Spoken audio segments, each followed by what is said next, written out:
Hey guys, what's up? So if you do remember, I was one of the few ones, the few lucky ones that got the iPhone X for the November 3rd release day, which is today. I just got this about 10 minutes ago. I didn't really do an unboxing video simply because it's the same thing for 10 years now, so you're not really going to see anything different. I am waiting right now though. It's updating to iOS 11.1, which is kind of weird. I would think that, you know, it would already have the newest iOS, but apparently it doesn't.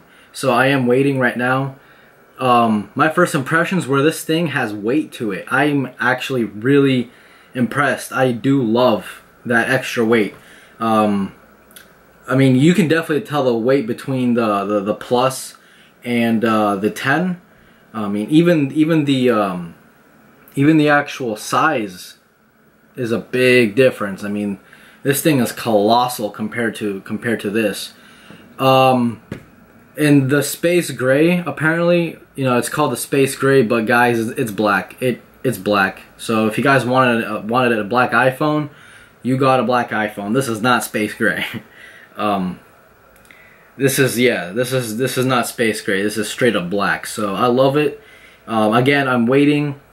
So far, from what I've noticed, Face ID during the setup process was nice and simple. It took no more than like 5 seconds to do. It was very accurate. But now I'm just waiting for this thing to finish updating, and then I will make a more in-depth video of like the operating system along with the gestures and everything along with that. So stay tuned. So that took actually a little longer than expected, but I activated the phone. Face ID works incredibly quick. As you can see, it's locked right now, and then just by looking at it for a second, it's already unlocked, and then I just swipe up and I'm back to the screen. So let me go ahead and switch the views so you guys can actually see around the operating system a little bit, because this phone is honestly, it is way better than I thought it would be. So this is pretty much what it looks like. I do have a case on it. It's a pretty simple case, just a clear back, and I like it. It's raised up a little bit, barely, but it's good. Anyway, so yeah, I mean, yeah, this is what it's gonna look like pretty much. Nothing really too crazy.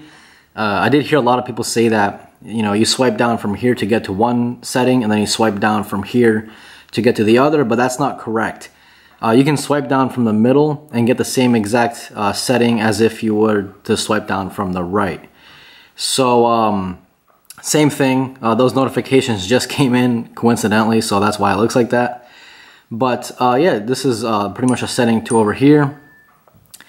And then this thing can get pretty bright. I was actually afraid because the brightness, the actual the nits is like 650 nits.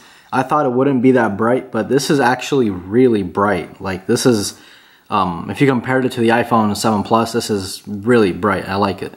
It's a good screen. So to change between apps, let's say if you're on Verizon, you can do one of two things. You can either, you know, do this, hold it, and then go back to, well, in this case, the camera, or you can just swipe this way. So you can literally just swipe back and forth between things. Oh, okay, so I guess it only works one way, not the other way. That's kind of, that'll take some getting used to, but that's how it works. So yeah. Also, I want to point you guys to one thing. If you go on apps that are optimized for iOS 11 and for the iPhone 10, this is what it's going to look like. So it's going to go all the way down, but as you guys can see, the notch, that depends on if the developers of the application want to show the notch. If they don't, it's going to look like a regular bezel, but instead you're still going to have the status icons on the actual bezel and not interfering with your display. So it's not always going to look like this. So sometimes it's going to be blacked out and sometimes it's not. It all depends on the actual developer. So, you know, let's take a look at Instagram for a second. So yeah, Instagram, they show it. Let's see, Snapchat. Oh, I have to log in because I just got this phone. But as you can see, they show it. Spotify. Well, Spotify is actually a dark interface by itself, so it's not gonna show it. Now let's try Apple Music. Obviously Apple Music does show it because, you know, Apple makes it. So yeah, guys, this is pretty much what it's gonna look like. It is absolutely an amazing device. It does have weight to it, but it's very premium feeling. This phone actually does feel the $1,200 that it costs. This thing works incredibly quick. I mean, just look at it for a second, and then it unlocks. So, and then you just swipe up. This to pretty much swipe home. It's a lot better than it looks on camera. It's just a very nice smooth motion. Not once did I ever want to click the button that's not there. So you guys don't need to worry about that. This phone is incredibly quick. I mean, this thing's a powerhouse. So I'm gonna go ahead and upload this video, and then once I feel like I have enough knowledge to do a full review on it, I will do a full review. And so look out for that. All right, guys, take care.